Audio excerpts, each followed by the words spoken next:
As razões das vitórias dos filhos de Deus. Por que recebemos vitória? Ou vitórias? Aqui não vou ensinar você a receber vitória. Não é. Só quero explicar, à luz deste texto bíblico, as razões porque às vezes a gente recebe vitórias e às vezes não. E não quer dizer que por não recebermos vitória nós não estamos sendo abençoados. Deus tem seus caminhos. E eu quero usar, como estou usando me servindo do delicioso livro de Deuteronômio. Ele é um livro chocante, como o Pentateuco, Josué, Juízes, livros do Antigo Testamento são muito fortes em suas ações, mas tem cada preciosidade dentro dele, e a gente vai tentar entender algumas coisas dele hoje. Deuteronômio capítulo 9, verso de 1 a 6. Ouve, ó Israel, hoje você está atravessando o Jordão. Há eles ali no lado leste do Jordão, e eles vão agora iniciar a travessia do Rio Jordão, para chegar na região de Jericó, e aí vem o começo de toda a conquista de Canaã. Hoje você está atravessando o Jordão para entrar na terra e conquistar nações maiores e mais poderosas do que você, as quais têm cidades grandes, como muros que vão até o céu, aí que é um pleonasmo, né? O povo é forte e alto, são enaquins, é uma expressão que aparece algumas vezes na Bíblia para falar de homens altos. Você já ouviu falar deles, até conhece o ditado, né, que diz: quem é capaz de resistir aos enaquins? Era um bordão que havia na época para trazer realmente medo. Então, esse bordão certamente inquietava o povo de Israel. Verso 3: esteja hoje certo de que o Senhor, o seu Deus, Ele mesmo, vai adiante de você como fogo consumidor. Ele os exterminará e os subjugará diante de você, e você os expulsará, você Israel, e os destruirá, como o Senhor lhe prometeu. Verso 4: depois que o Senhor, o seu Deus, os tiver expulsado da presença de você, não diga a si mesmo: o Senhor nos trouxe aqui para tomarmos posse desta terra por causa da nossa justiça. Não, diz o texto bíblico, é devido à impiedade destas nações que o Senhor vai expulsá-las da presença de você. Não é por causa da sua justiça ou da sua retidão que você conquistará a terra deles, Israel, mas é por causa da maldade destas nações que o Senhor, o seu Deus, as expulsará de diante de você, para cumprir a palavra que o Senhor prometeu sobre juramento aos seus antepassados, Abraão, Isaque e Jacó. Portanto, esteja certo de que não é por causa da sua justiça. 3 vezes Deus repetindo isso. Não é por causa da sua justiça. E a gente vai entender isso, que o Senhor, seu Deus, lhe dá esta boa terra para dela tomar posse, pois você é um povo obstinado. Meus irmãos, esse pequeno texto bíblico dá uma porção de respostas muito interessantes para uma série de indagações que a gente tem que nos deixa em crise. Por exemplo, por que Deus escolheu um povo insignificante para vencer grandes e poderosas nações fortificadas. O povo de Israel não era nada, era um povinho daquela época, era o menor de todos, era o menos poderoso, era um povo que recentemente tinha saído da escravidão, era uma nação ainda muito pequena, 2 milhões de pessoas é muito, mas outras nações eram muito maiores, eram muito mais poderosas, muito mais armadas, com mais potência, com mais condições de fazer medo. Israel não dava medo a ninguém. Interessante isso, né, meus irmãos? Por que Deus escolheu esta nação tão, digamos assim, insignificante aos olhos da sociedade então, para conquistar uma terra cheia de nações poderosas? Outra pergunta: por que Deus mandou que Israel invadir e destruir uma terra já povoada? Por que Deus não mandou ir para um lugar onde não tinha ninguém? Por que tinha que ser aquela? E já era povoada. Deixava para lá. As pessoas perguntariam, vão se apropriar daquelas terras, por quê? Outra pergunta: não haveria outras terras? Então Deus, meus irmãos, aqui, Deus só foi misericordioso e gracioso e se exerceu compaixão somente de Israel? Essas são perguntas que nos inquietam e que eu acho que este texto vai nos ajudar a compreender. Portanto, este texto vai nos ensinar que as vitórias que os filhos de Deus alcançam estão diretamente relacionadas com 4 coisas que esse texto vai nos ensinar. Primeiro, com a justiça de Deus e não com a nossa justiça. Deus, diz o texto, vamos de novo: ouça, ó Israel, você está atravessando o Jordão para entrar na terra e conquistar conquistar nações maiores e mais poderosas do que você, as quais têm cidades grandes com muros que vão até o céu, né? É um estilo hebraico de usar a coisa um pouco para marcar aqui, mas de fato devia ser muralhas assim enormes, e que olhando assim você tem que botar a cabeça para trás para poder enxergar o final dela. Pois bem, diz o texto bíblico que Deus vai explicar: vocês vão conquistar, vocês vão ser vitoriosos, eu estarei com vocês, eu irei na frente de vocês, mas depois que vocês tiverem conquistados, tiverem expulsados as pessoas daquela situação, aí vamos partir agora para o verso de número, esse que vocês têm aí na projeção, verso 4. Depois que o Senhor, o seu Deus, os tiver expulsado da presença de você, da sua presença deles, lá do povo de Israel, não diga a si mesmo: o Senhor nos trouxe aqui para tomarmos posse desta terra por causa da nossa justiça. Não, é devido à impiedade das nações que você vai expulsar da presença.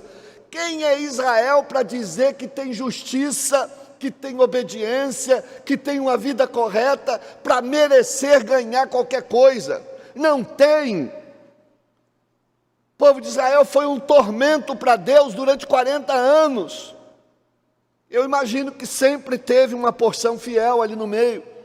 Eles foram rebeldes, foram de difícil comando, foram reclamadores, murmuradores, adoraram outros deuses. Foi uma peregrinação de muito tormento, de muita tristeza.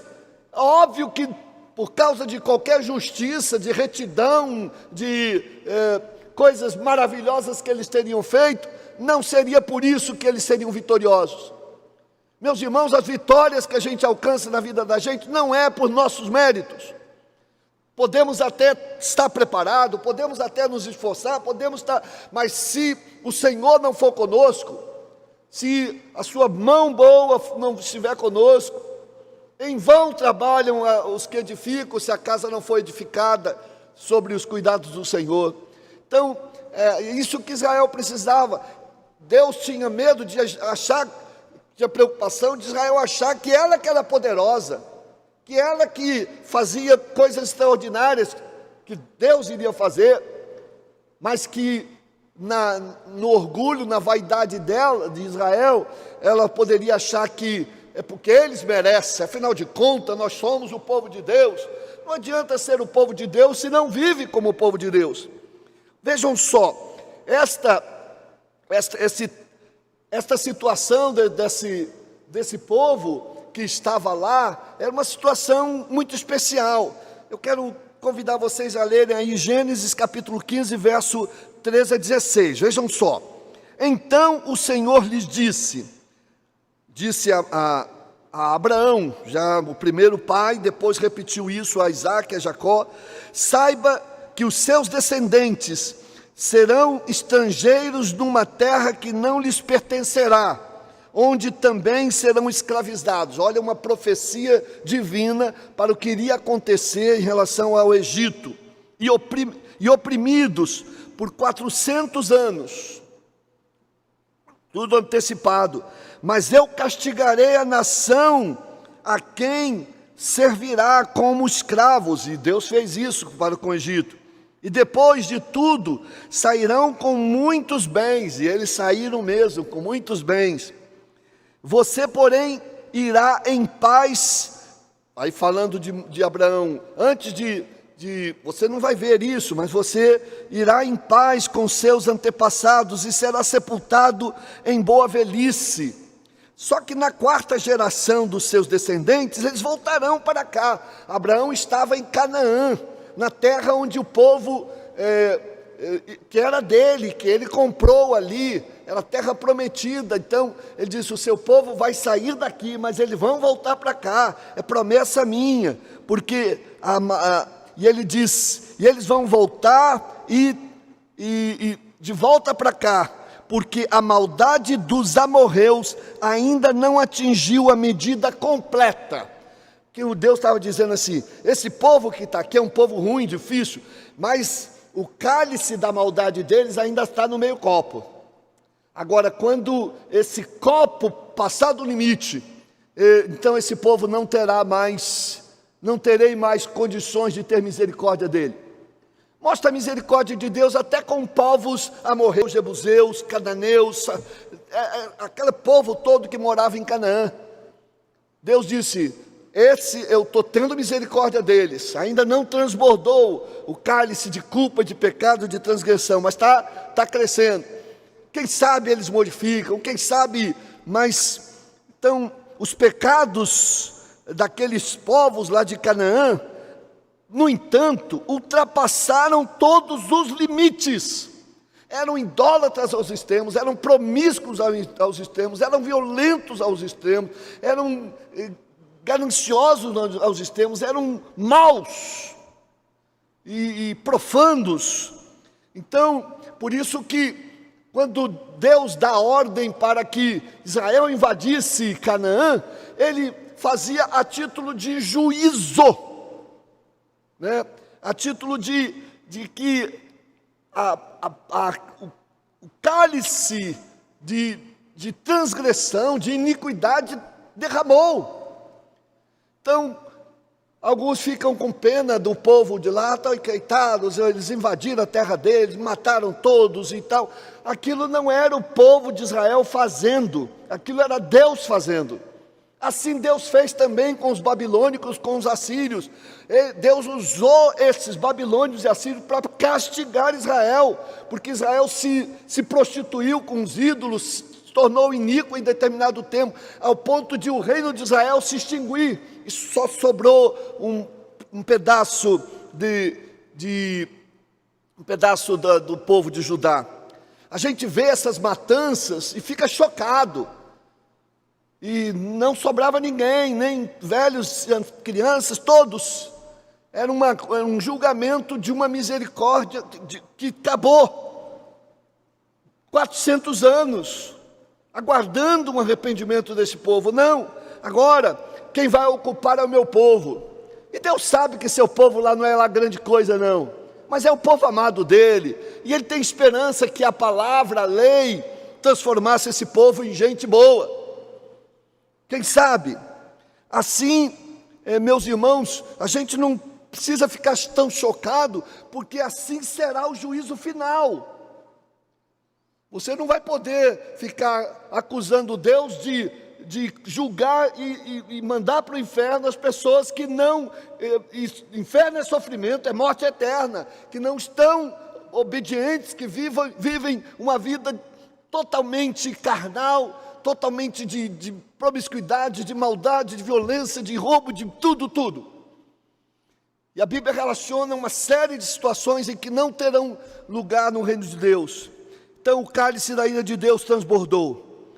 As vitórias, meus irmãos, depende muito de que nós estejamos no caminho da justiça de Deus, andando na sua presença, fazendo a sua vontade.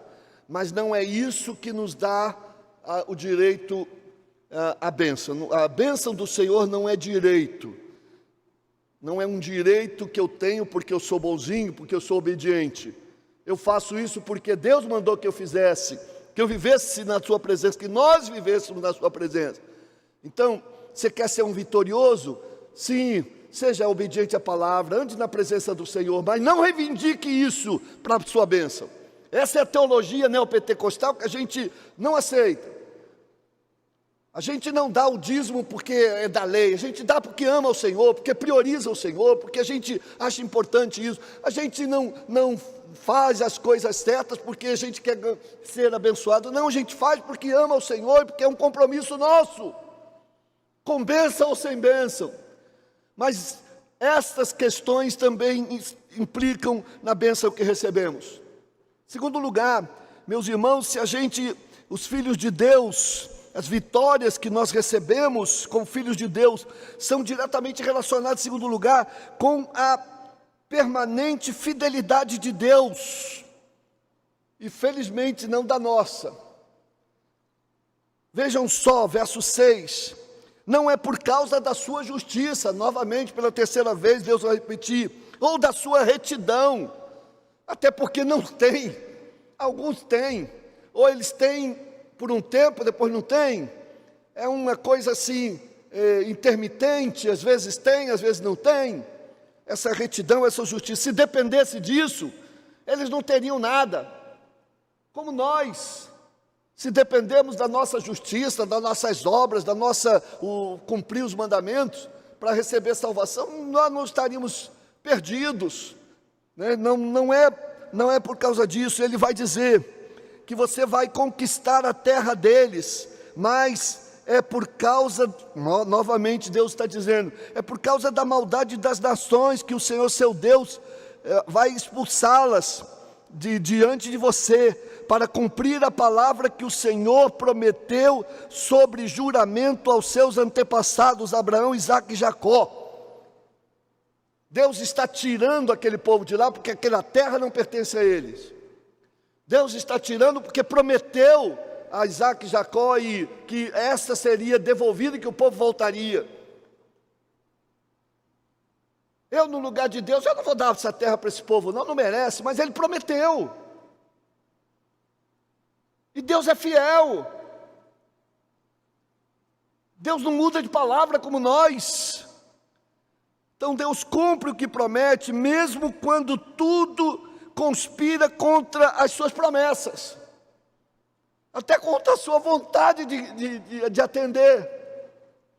Então, várias vezes, meus irmãos, Deus, se você leu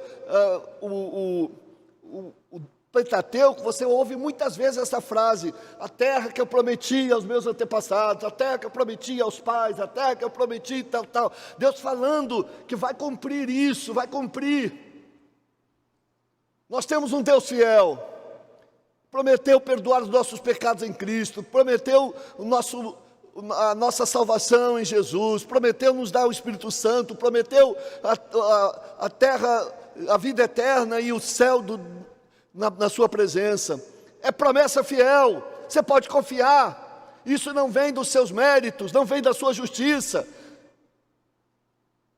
Claro que exige de você algum compromisso, mas acima de tudo, não depende de nós, porque é fruto e produto do seu amor. Então, mesmo infiéis, diz o texto bíblico, que mesmo que sejamos infiéis, Ele permanece fiel, Ele permanece fiel. Então devemos aprender com Ele a honrar nossas promessas.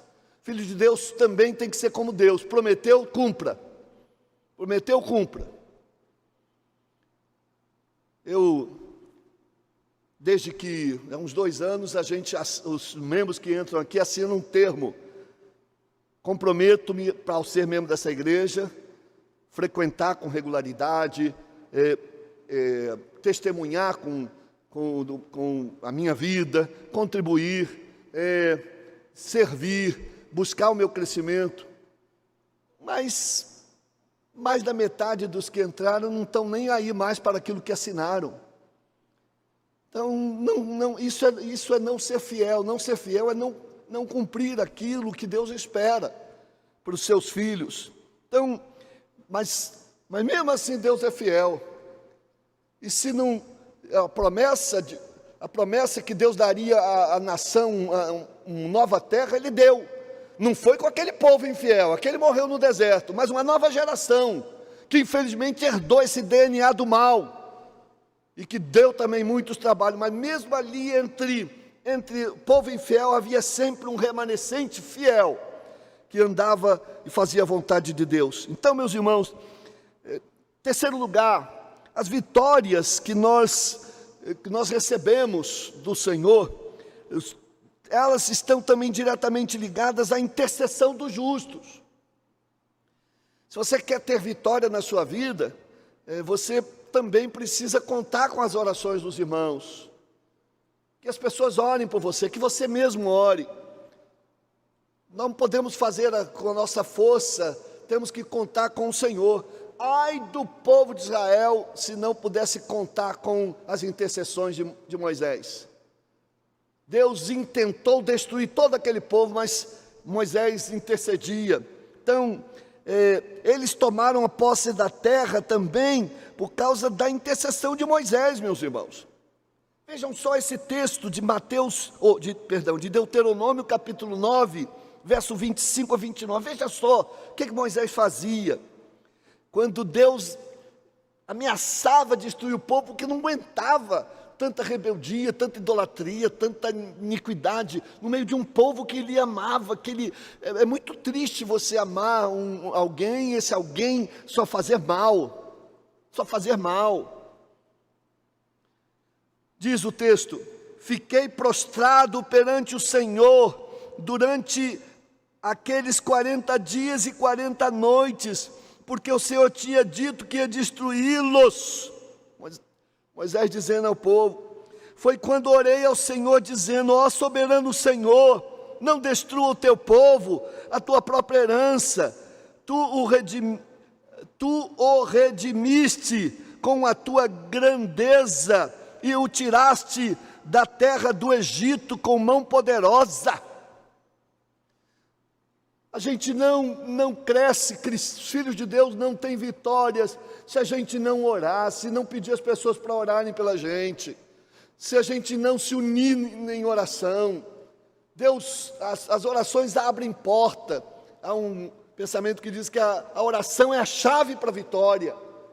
Você pode estar preparado, você pode ter capacidade, mas a oração faz aquela parte fundamental de abrir corações, de abrir espaços, de iluminar você para o caminho que deve conduzir. Quarto lugar, meus irmãos, as vitórias dos filhos de Deus estão relacionadas diretamente, em último lugar, à graça e o amor incondicional de Deus. Nós só temos vitória porque Deus nos ama, porque Deus nos escolheu, porque somos seu povo, não porque merecemos, mas porque Ele nos ama incondicionalmente. Eu entristeço, posso entristecê-lo, e Ele até me disciplinar porque me ama, mas Ele não deixará de me amar. Se vê em mim alguém potencialmente capaz de se recuperar com a sua ajuda, de se quebrantar, de mudar. Então, aquele povo deveria então sempre se lembrar que a terra prometida era um presente e não uma recompensa. Não é pela sua justiça, vocês não estão sendo recompensados por serem um povo maravilhoso, por serem chamados filhos de Abraão. E filhos de Abraão não vale nada. Jesus mesmo disse, você pode fazer filhos de Abraão, não vale nada se não seguir a fé de Abraão. Então o orgulho não é, vocês não estão recebendo, diz o texto, por recompensa, mas como um presente, como uma graça, um favor imerecido que vocês estão recebendo. Jamais deveriam esquecer dos seus pecados, da sua pecaminosidade lá no deserto, o quanto desacreditaram nas promessas de Deus. Que Deus é esse que nos trouxe aqui? E aí agora estão diante da terra e vão conquistá-la, e conquistaram. Mas que dureza chegar até ali. Quantas impropérios falaram. Muito triste. Então Deus, eles foram rebeldes, então, nessa caminhada o tempo todo.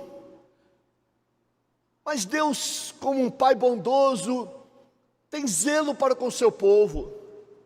E aquele povo que foi invadido, aquelas cidades foram invadidas para cumprir o juízo de Deus, também não dava ao povo de Deus para morar ali com esse povo em volta, nem que sobrasse alguém, porque o povo ia influenciar o povo de Israel, as outras nações, idólatras, promíscuas, e em breve Israel teria caído de novo, como aconteceu com o Reino do Norte, em Samaria. Então, a destruição daquele povo não era para premiar a bondade deles, mas para preservá-los, para punir aquele povo, juízo de Deus, mas para preservá-los também. Mas por que também crianças? Porque não tinha jeito, as crianças iam se tornar também iníquos, porque ali era uma sociedade assim, potencialmente cada vez mais iníquos, mais iníquos. Então o amor foi a única motivação de Deus para nos abençoar e para abençoá-los, e tem sido, porque Deus entregou a nós o que não merecíamos, nós devíamos, portanto, entregar, meus irmãos, a nossa obediência a Ele. Ele só quer isso, a gente aprenda a depender dEle, a gente confie nele, a gente obedeça a Ele. E se você fizer isso, não lança isso como justiça sua, não é. Tudo que a gente consegue, até a nossa salvação, a gente não faz nada. Até a fé é Deus que nos ajuda a ter, até o arrependimento é o Espírito Santo que nos ajuda a ter. Se não tivesse a triunidade divina agindo em nosso favor, nem a salvação, que é tão fácil de conseguir teoricamente, porque Jesus já pagou todo o preço, Ele fez tudo o que tinha que fazer. Deuteronômio 7, 6 e 9, eu termino com este belo versículo, uma declaração de esperança de Deus para conosco e para com o seu povo. Israel e nós hoje, Israel, o novo Israel de Deus, nós somos o novo Israel de Deus. Deuteronômio 7, 6 a 9. Pois vocês são um povo santo para o Senhor, o seu Deus. O Senhor, o seu Deus, os escolheu dentre todos os povos da face da terra, para ser o seu povo. Nós somos o povo de Deus. Não é a igreja batista, presbiteriana, metodista, universal, não. Pode ser que tenham pessoas dessas igrejas que não seja o povo de Deus. Estão lá, são membros, mas não são povo. E ele sabe quem é o povo. Então, é o seu povo, olha o que diz, o seu tesouro pessoal. Veja que coisa bonita. O Senhor não se afeiçoou a vocês, nem os escolheu por serem mais numerosos do que os outros povos, pois vocês eram o menor de todos os povos. Mas foi porque o Senhor os amou por causa do juramento que fez aos seus antepassados, aqui de novo, comprometido com a sua palavra, a sua fidelidade. Por isso, Ele os tirou da mão poderosa, com mão poderosa, e os redimiu da terra da escravidão, do poder de Faraó, do rei do Egito. Saibam, portanto, que o Senhor, o seu Deus, é Deus, Ele é Deus fiel, que mantém a aliança e a bondade por 1000 gerações daqueles que o amam e guardam os seus mandamentos. Guarde o mandamento do Senhor, obedeça ao Senhor, quebrante o seu coração diante do Senhor, confie nele, não se rebele, espere nele, faça o que agrada ao seu coração e deixa que as vitórias vão chegar. Agrada-te do Senhor e Ele concederá o que o seu coração deseja. Amém. Deus abençoe todos os irmãos.